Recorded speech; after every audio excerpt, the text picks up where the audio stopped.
And tonight we are looking deeper into the circumstances of a tragedy, the accidental shooting death of a 3-year-old. Good evening, I'm Chris Provatana, and Erica do have the night off.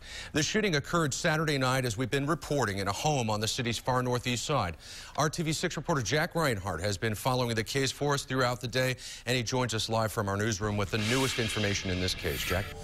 Well, Chris, the parents of the 3-year-old victim are looking at burying their child. At the same time, police and prosecutors have an eye on what the parents knew about the victim's accessibility to the weapon that killed him and the danger that it placed him in. Outside the young victim's home, a padlocked gate. But outside the gate, a makeshift memorial, a visible sign that the parents of the 3-year-old do not grieve alone. Seemed like a good family, a loving family. I mean, I see them out taking walks, and I think they really cared about their children. It's just a careless accident. It's sad. While neighbors tried to grasp the full measure of Saturday night's tragedy, Metro Police and the Marion County Prosecutor's Office have looked into the factual circumstances of the shooting. Investigators say the victim shot himself in the head after grabbing the weapon from a kitchen countertop. The victim's parents and his 4-year-old sister were home at the time of the shooting. We don't say, well, you've lost enough, so you're absolved of criminal responsibility.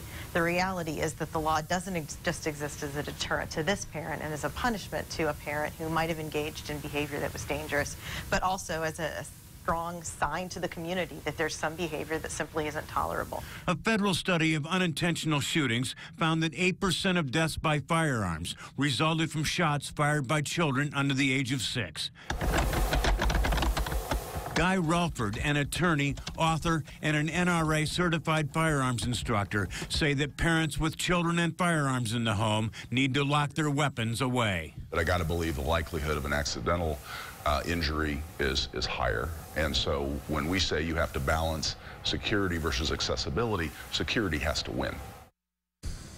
Relford says that people who purchase firearms have a responsibility to lock them up. Many law enforcement agencies give out free trigger lock devices for the asking.